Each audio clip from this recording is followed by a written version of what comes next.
In England, long experience has taught its people a language rich in proverb, metaphor, and simile.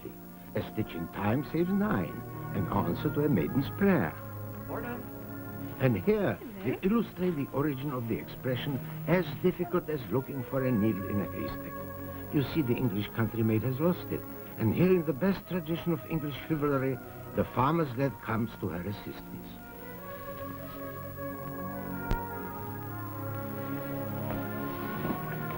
This is the first time a needle was ever lost in a haystack, and the farmer's boy sets about the task with confidence.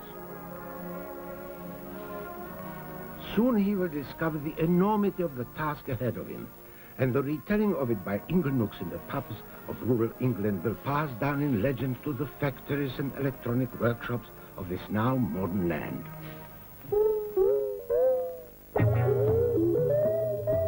Complex electronic equipment means complex wiring. Strands become ropes, ropes become rivers. And someone had to wire them all up. It's a time-consuming job, to say the least. He's helped by color codes on each wire, and wiremen are expert at reading them. But faced with a waterfall of wires, it's still not easy. Find an end and then check the manual to find out where it must go. There could be tens of thousands of individual tasks to complete.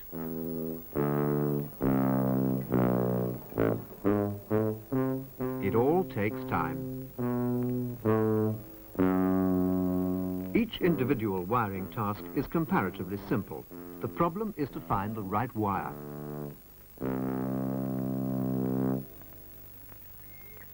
But here's a needle in a haystack detector, a wand that shrills out when you've got the right end, and a TV screen that issues all the wiring instructions. It's a computer aid to make a complex job easier. But first, the wiring on a new piece of equipment must be analyzed and written down in a manual. Then each process can be translated and typed into the computer. It means that the simplest language can be used. The thousands of details of a wiring job that may take several months to complete can be listed consecutively, and those instructions are stored on tape. That tape will act like a foreman in the wiring shop. The system's called Theseus after the famous Greek who found his way through a maze using a ball of string. And once connected into the job, it knows the location of all incoming wires.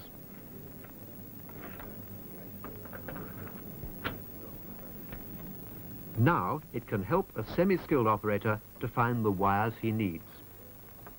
It transmits a radio signal down certain wires, wires specified by the instruction. A receiver, the wand in his hand, picks up those radio signals. It's as simple as that.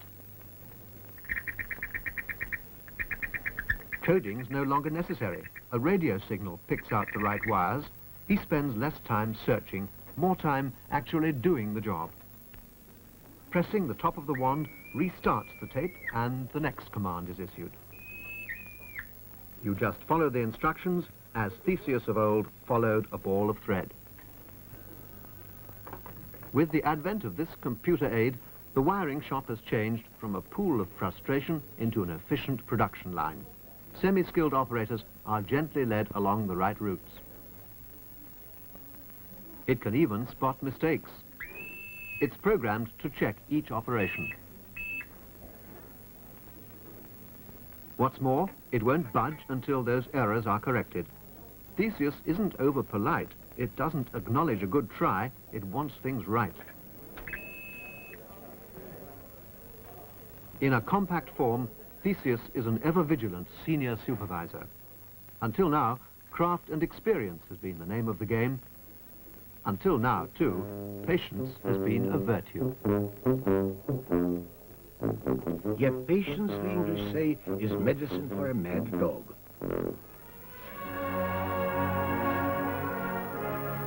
Briefly, we return to former days to find our hero well advanced in this task. Only the English knew how to destroy a haystack to find a needle. But wait, the march of science offers hope.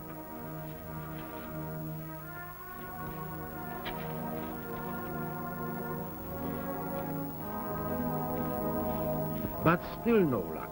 For 2 pins, our hero would set a match to all this hay, but matches are invented tomorrow.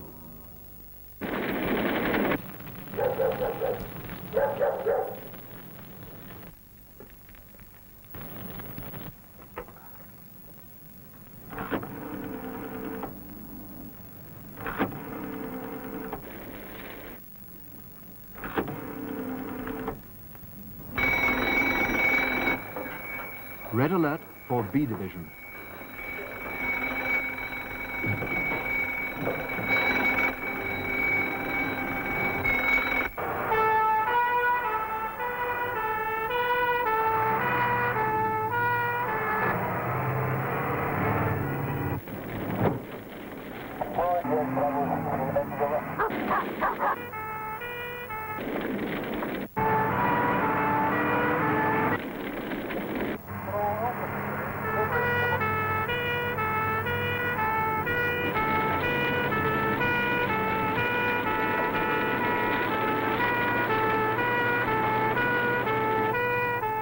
A South Glasgow fire team called out for the second time on a bleak winter morning.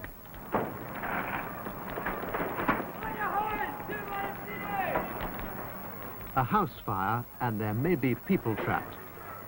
Fighting fires is a high-risk job, and routine checks leave nothing to chance. Today, they're testing a new piece of equipment that could cut down some of the risk, because every man here knows that when he goes into that building, he too is a potential victim. Deafened by noise, blinded by dense smoke, anything could happen.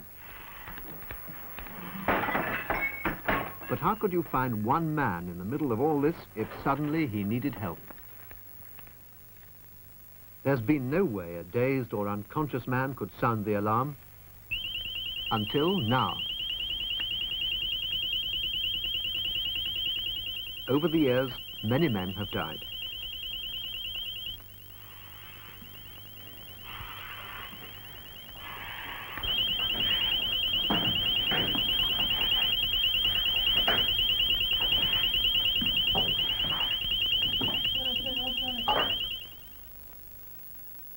Now, a new kind of alarm stays silent as long as the fireman is moving.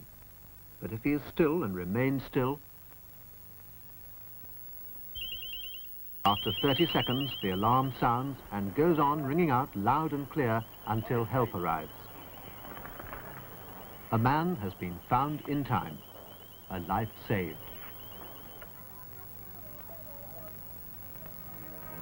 So let's give our hero some help and provide him with a 20th century device. Now he too will hear the needle in the hay.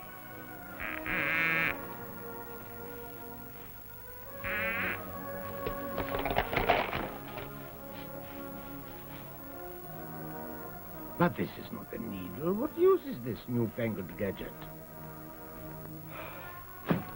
Now he has found the needle, and our country girl shows her gratitude in the traditional manner. And if her beauty is skin deep, so is the needle, illustrating also that fools rush in where angels fear to tread. But angels presumably take good care of their feet, which is more than most people do. On our journey along life's great highway, the foot is possibly the most overworked, unloved part of the body. It carries a lot of weight about, too. Sometimes rather more than necessary. But the kind of abuse we inflict on our feet could make them hostages to a lifetime of aches and pains. No wonder 1 in 7 of the population over 40 suffers from some kind of foot trouble. But pinpointing the real cause takes a special kind of detection. A British doctor has invented a machine to help diagnose problems by mapping out the pressure points on the foot. A skeptical member of our film crew volunteered his feet, with surprising results. At first glance, nothing unusual. Inversion. Or is there? Have you had any injury on your right foot ever? Not on the foot, no. No? Might be then on the spine. The pressure detector has picked up a vital clue, and one that shows how the foot is often a mirror for other bodily ills. The white area on the right sole, a high pressure point, suggests trouble that began in the back. Any sciatica or lumbago or lower back pain, something like this? Not of that sort, no. I had trapped nerve in the spine and the... Nothing serious, but it's clearly here. Some changes in the spine. The pressure map is a clever optical trick. Inside the box, a mirror and a camera. On top, a sheet of thick glass and 2 strip lights. They flood the whole volume of the glass with light, but none escapes the surfaces. A sheet of plastic across the glass, and only where pressure is applied, the light breaks through.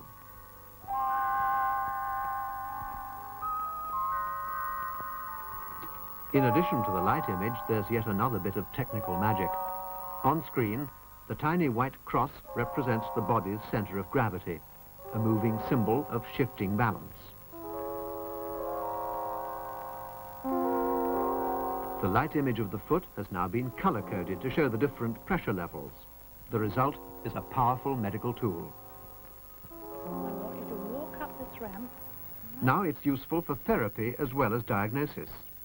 This patient is recovering from a serious stroke. He's learning to walk all over again, but it's difficult to get it just right. Looking at the screen, he can see exactly what his damaged brain cells no longer tell him. We need to bring the distribution of the pressure to this heel and to this forefoot.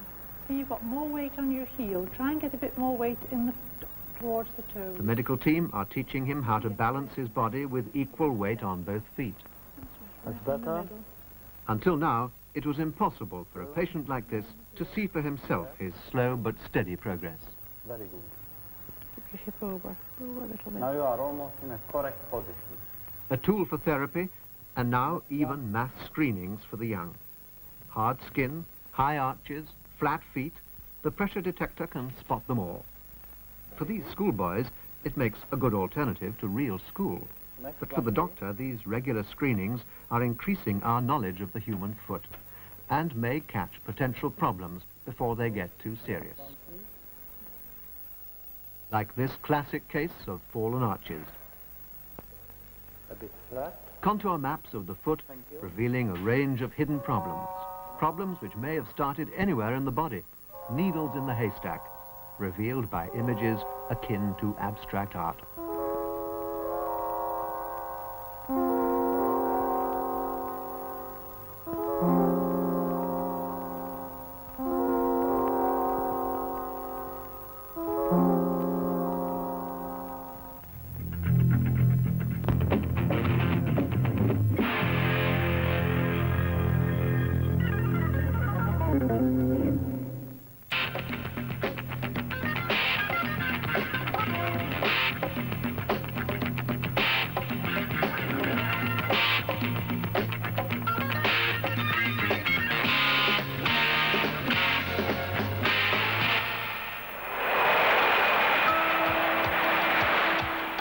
Planes get bigger and thirstier, while fuel supplies dwindle.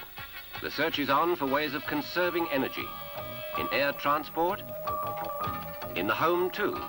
Saving energy by extracting warmth, surprisingly, from the cold outside, using a miniaturized turbine.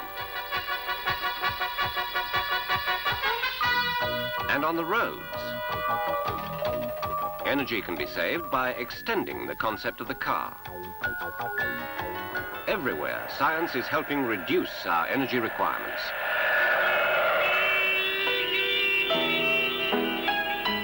And here's a prime example of energy going to waste. Long queues, short tempers. The melancholy tale of city driving. Cars greedy for fuel. Cars greedy for space. The obvious answer to all this is the town car, low on petrol, high on manoeuvrability.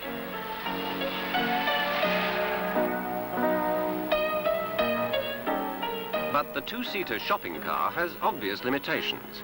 If only cars could shrink and grow according to our needs. A group of English schoolchildren have spent the last 9 months designing and building their answer to the limitations of existing town cars. Now, to make the engine more efficient, we've had to do certain things. Andrew? Teacher Andy Hopkins checks their progress. Set to 15 thousandths of an inch and the spark plug's to 25 thousandths of an inch. Good. And David, what have we done about fuel economy? I've adjusted the carburettor so that the car will do 40 miles to the gallon by adjusting the mixture screw. Their first step, an energy-saving mini-car that does 40 miles to the gallon even in town. But that's not all. Now, what you've got to remember is, when we are going from two-wheel to four-wheel steering, we have to make sure that the wheels are parallel. If we make sure they're parallel, the lever will go in automatically. So we check that, and then push the lever down. And we are locked into four-wheel steering. Stage 2, and it's become a town car with four-wheel steering that can almost turn circles on the spot.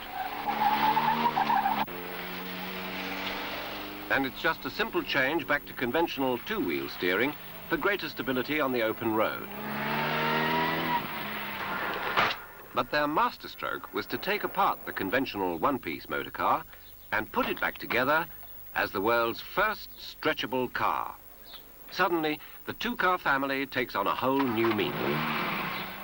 2 into 1 will go, a car that's only as big as your knees. And if you can stretch once, they thought, well, why not stretch again? Whoever said cars weren't made of elastic?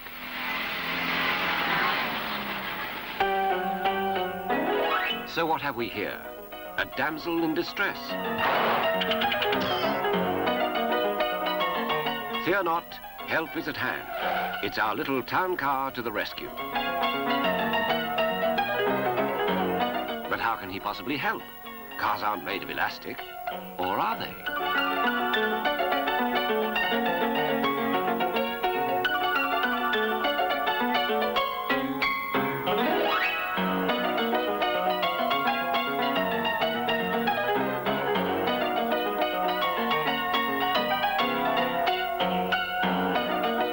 So that's her problem solved.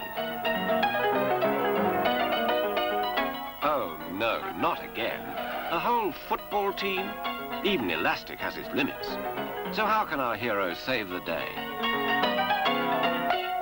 Stretch again. An elastic car. But not just fantasy, an energy-saving idea for the future.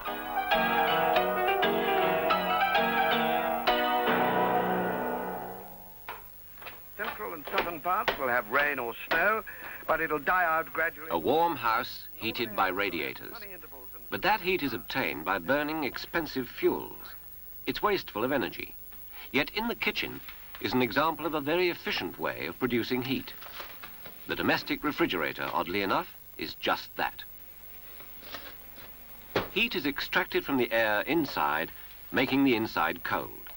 A fluid carries that extracted heat round to the back, to a hot coil which radiates the heat into the surrounding air, warming it up. The only energy used here is the energy to pump the fluid round the cycle, in this case, electricity. An electric motor provides the power, but the fluid does the work. Having picked up heat from the icebox, the warm fluid is compressed. It loses its heat into the surrounding air through the hot coil. Then it's expanded, making it much colder, and the cycle is repeated. I understand there are certain problems with the cooler coil. Yes. But here in Birmingham, engineers have taken the principle one step further. So, in you go. This is a large-scale fridge. It's well below zero in there, but this time the heat extracted out of the air won't be allowed to dissipate uselessly. Yes, that's okay. The hot coil, the fridge's radiator, is situated next door. As the fridge gets cold, the other room reaps the benefit. It's very hot in here. Yes, 30 degrees centigrade. It's not doing too badly, is it? So I think if we reduce that evaporator temperature a bit more... But there's a problem. Electricity is expensive. It's inefficiently produced, even wasteful of the very resources we're trying to conserve. A different pumping system was needed. A turbine, for instance, driven by just a small gas flame, heating a fluid cycle. Until now, no one had designed a turbine small enough for this particular purpose, for pumping warmth round a house. They started again from scratch and designed this. Inside this housing, the smallest turbo compressor in the world. Rig here, we're testing this, running it up on air, are we? That's right, yes. Yeah. How does it run? Is it fairly smooth running? Yes, no vibration or anything. Yeah. It's very smooth. It's very neat. And we've had it up to speed of, what, 100,000 RPM? Inches tall, yet capable of the highest performance. A scientist's job is never done, it seems. It was still necessary to test the turbine as an integral part of the whole system. Yeah, that's right. What's the force been like? It's only 2 good. They used all the aids available to modern science. Every flow rate, every pressure was monitored constantly, and the results were compared by computer. That result there, I think maybe we ought to try a different temperature. Yes, we can try this afternoon if you like. Oh, fine, I think we'll... It's at the prototype stage, but when the final checks are complete, all this will fit into this. Designed to fit any existing central heating system, it will conserve energy by providing warmth in a new way. So out with the old, in with the new. Fuel needs will be minimal if we can glean warmth even from frosty air through a small housing outside. Energy conserved, but not at the cost of comfort.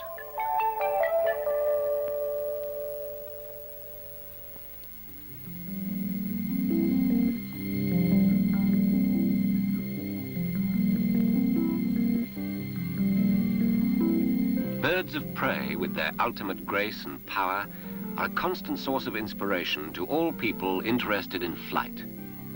People like John Spillman, a plane designer. He was intrigued by the strange wingtip feathers they displayed when taking off or landing. And believing that nature rarely got it wrong, he wondered how they helped flight. Surely an extra sail on a plane's wing, like a bird's wingtip, could take advantage of the normal airflow.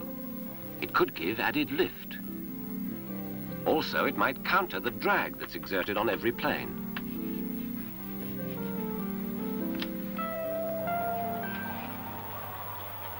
It was an exciting idea. Usually, increased lift means more drag. Early fledgling tests took place in a wind tunnel. A model is suspended upside down inside.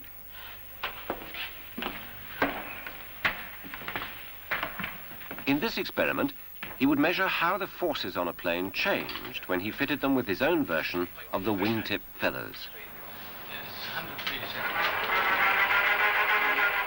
Adjustments are made to the balance of the model in the tunnel, adjustments which indicate the forces acting on it. And soon it's clear that for the same lift, the drag on the plane, or at least on the model, is reduced. Okay, Dave, let's do it.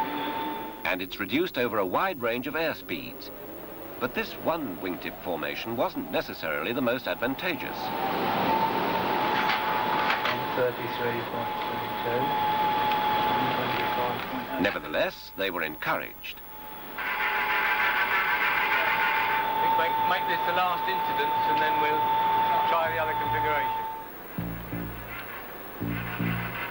The experiments were repeated time and time again with slightly differing wingtip formations. And gradually, over the weeks, they were able to target in on the best configuration.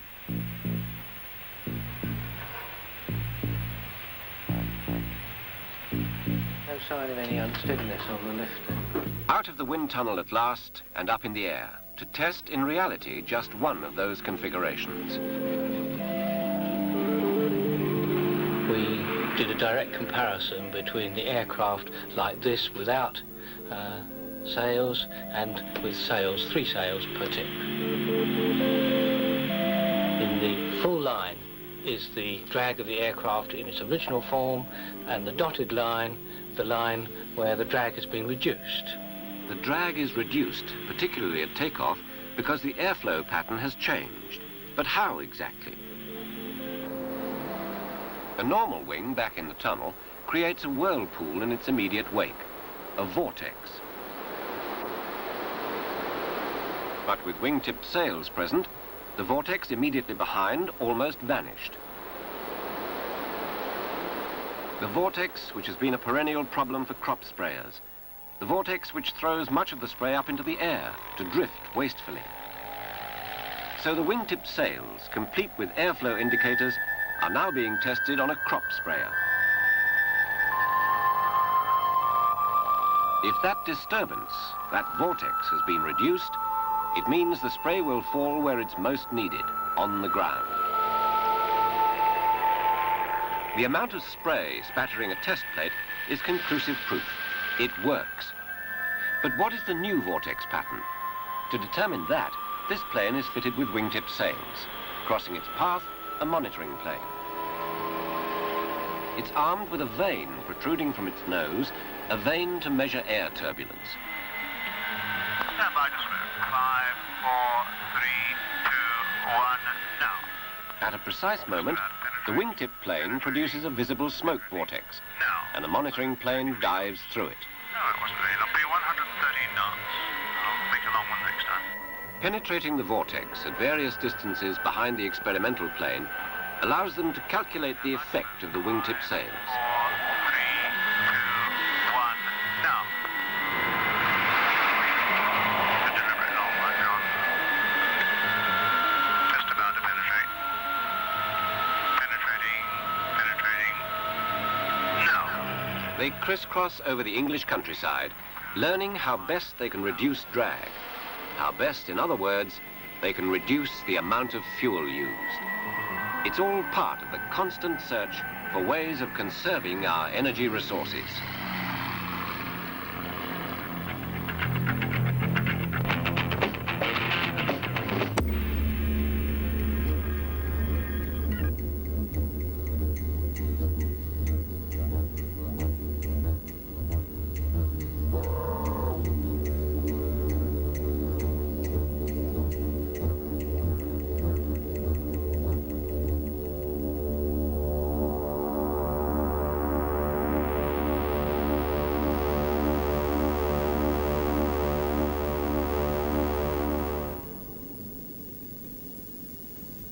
We do roughly, say, 10 to 12 trips a year, and it's with school kids plus teachers.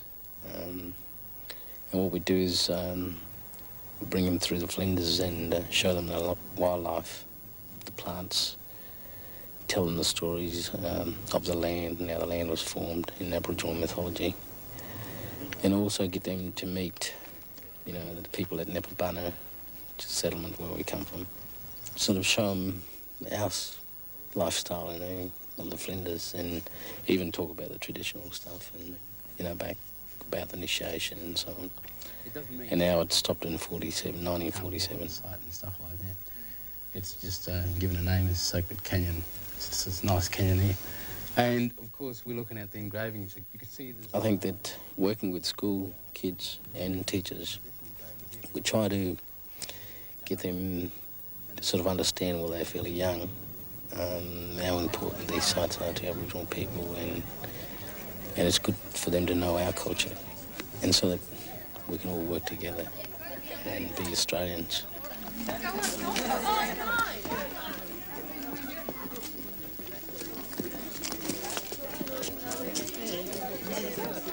So when you're looking at, if you're looking at the dates of it, 30 to 40,000 years old, it's still a living culture here. At least the Aboriginal people still know all about it. And of course, further north, in the northwest, where they're still practicing the initiation and so on, they're still living off the land. There is white men in there, right? But they're still doing their ceremonies. They're still studying the rock paintings. They're still even doing the rock paintings like this. So you could see how it's a heritage, like I said. It's very old, and it needs to be protected. And the way we can do it is to not to walk on this here. If you walk on the art itself, you'll slowly, if people keep walking over that, they're going to keep fading and so on. We're trying to keep the water off too, so we're trying to work something out so that we can put shelters over these. So it's our job to record sites like this and get them protected, and also collect information that is starting to get lost. Because our initiation stopped in our tribal way of living in 1947, 48, which is quite a while back. And of course, if we don't collect this information, it's going to slowly die out and get lost.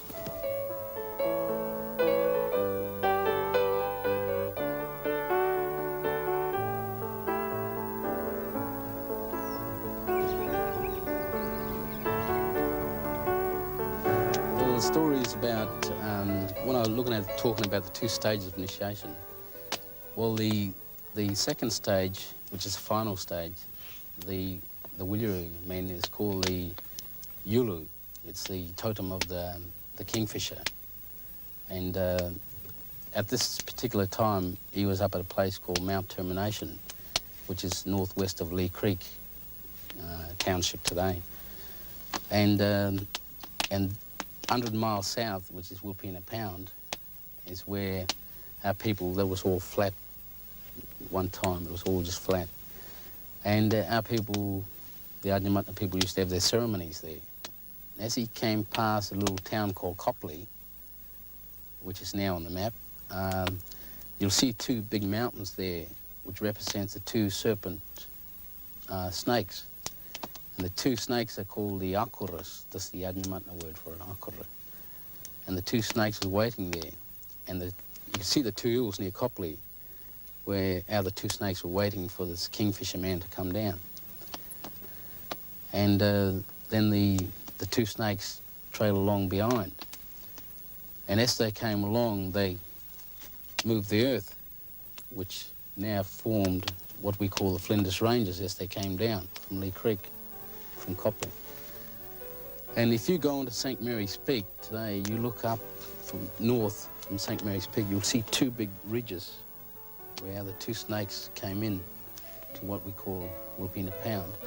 As they came in, and the 2 snakes laid in a circle, which now, when you look at the air, from the air, look at Wilpena Pound, you'll see the 2 snakes laid in a circle like that and form the walls of what we call Wilpena Pound today.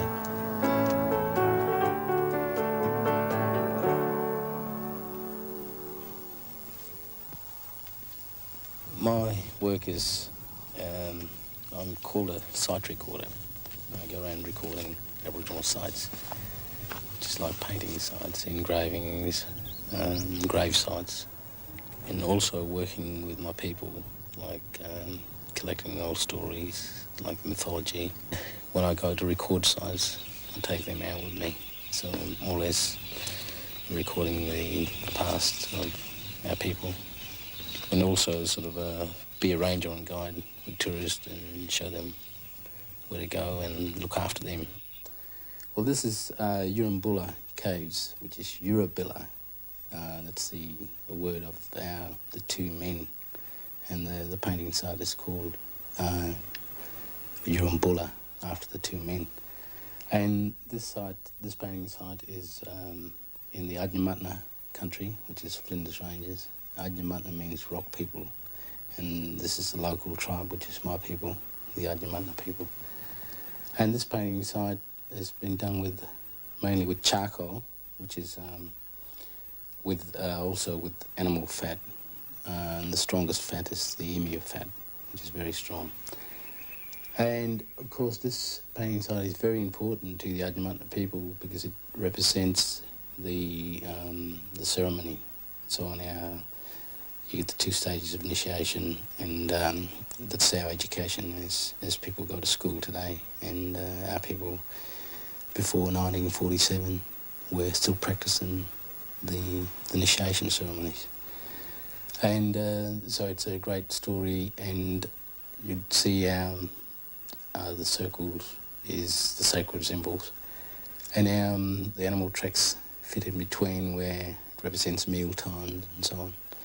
So right across this wall here it's just like a book to our people. Of course, these were known to be fairly old painting sites. Some of them have been recorded back to about 30,000 years old.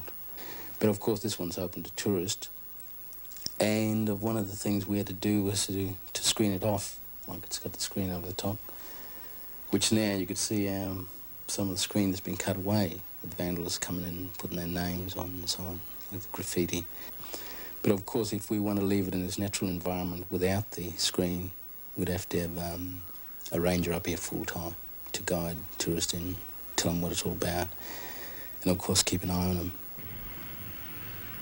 There's a place eastward of Copley where the Euros settled down after leaving from Rampaddock years ago. You can see the hills and valleys if you slowly gaze around. It's the only place for me because I know that Nipperbunner in the Flinders I'll always call my home. It's on a rocky hill by a creek with tall gum trees. In the summer it's hot and dusty, but when the sun goes down, the night is cool with a gentle southern breeze. Sometimes I used to go down to the water hole, where the cool waters would ripple on the sand.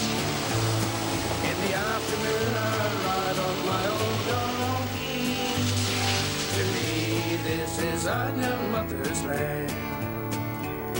Nipperbunner in the Flinders I'll always call my home. It's on a rocky hill by a creek with tall gum trees.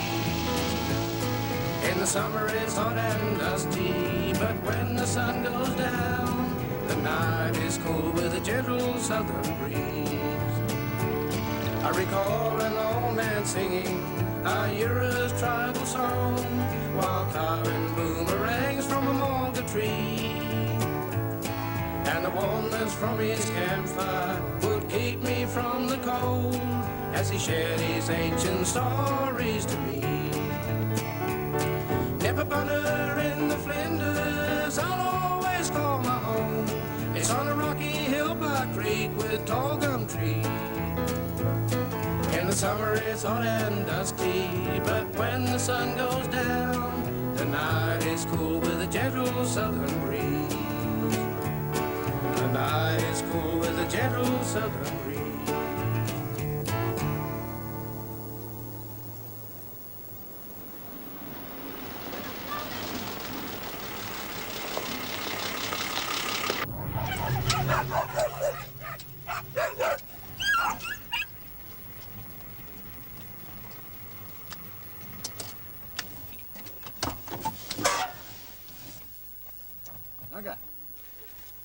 I was born at Lee Creek and went to school at Nipperbunner, lived around Nipperbunner most of my life. I worked with my father around the sheep stations around Nipperbunner, and then I went droving cattle. After droving cattle, I worked on the railways, national railways, Port Augusta, and for the highways department. And after that, I got a job as a ranger with the Department for Environment and Planning, and that was in 1977. And I was one of the first rangers with the department. So it gets. Well, when I go out recording sites, I mainly work with the elder people. So there's quite a few elders still left, full initiated men. And Artie Wilton here is Williera man, and Cliff Wilton is not initiated, but he's pretty one of the elders too as well. And of course, I go out and record sites with the elder people. They give me all the information about the sites and so on.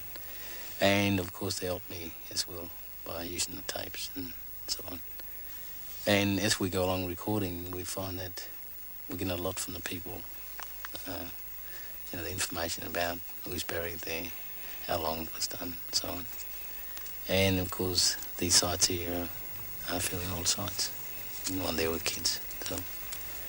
So I just work with the elder people most of the time. The Aboriginal, like the elders, decided in the early 70s that we need to record our sites because so that we could identify to white people, you know, how important the site is, where it is, and so on.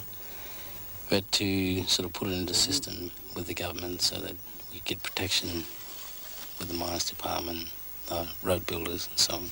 Yeah. I think that they were looking at sort of recording the site, then have it into a registry in Adelaide where those rangers could go and check each time that the mines department or highways department come in, and this way we'll have a record, and we're doing it, you know, finally the white man's style on paper.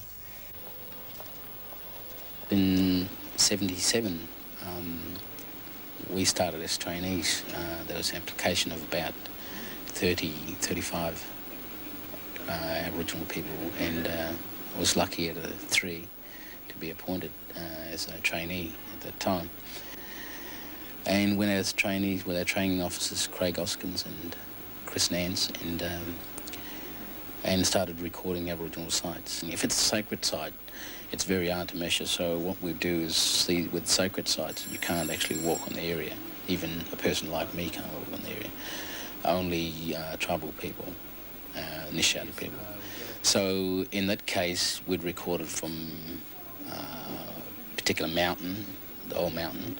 If not, we'd record from one tree to another, and you know, that type of thing. And if it's a sacred site, they just say it's a sacred site, and that's what we state as a sacred site. It is against an Aboriginal person to be able to record stuff like that. You know, anything could happen to a person like me because I'm so close that, you know, as being an Aboriginal person, so close, where it wouldn't affect a white man as much as it would affect me. But when you say anything could happen to you, what do you mean by that? Oh, anything like anything to your family, or also you could later in years have, when you have children, deformity could come in.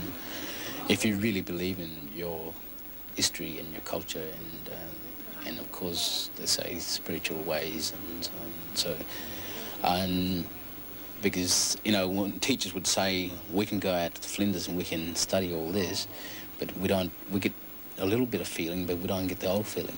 And of course only the Aboriginal person can get the old feeling of that land. So, you know, that's why, in the sense that it'll affect us more than anyone else, like any white people or people that from the other countries, like different nationalities. In 1982, I went to study conservation and rock art in France. When I went over there, I worked with Professor Michel Blanchet, which is one of the archaeologists and a curator of the Peshmerga Museum. And of course he worked on Aboriginal sites in Australia. And I spent 3 months working with him, looking at the different techniques of the French prehistoric art. And the first thing that I came across was that the paintings in France were mixed the same way as the Australian Aboriginal paintings, which were of, like the red oxide ochre was mixed with animal fat, which is the same as the Australian Aboriginal, but only they don't know what animal. Vandalism in Australia, I could say, is the most biggest problem of Aboriginal sites, where there is no control over tourism, and I think the only way we can cut it is to screen the painting site. But if we want to leave it in its natural environment, like I said, it's going to have Aboriginal people on site. And I think that having Aboriginal tour guides could at least identify what that site is and the story to it, and what it really means. It's good art. It's very important. It is one of the oldest arts in the world. But of course, if you don't know the meaning of it, it's not going to be very important, you know.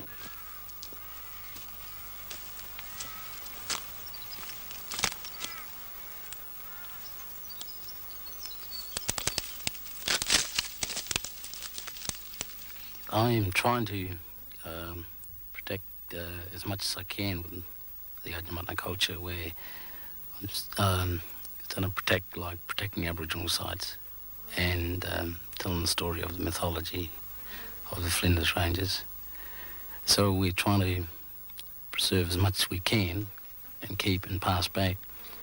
But with the old men today, or the old people, like women as well, are slowly going, and after they've gone, they'll be taking all the sacred stuff with them. And it's nowhere we can keep the sacred stuff without the old initiated men.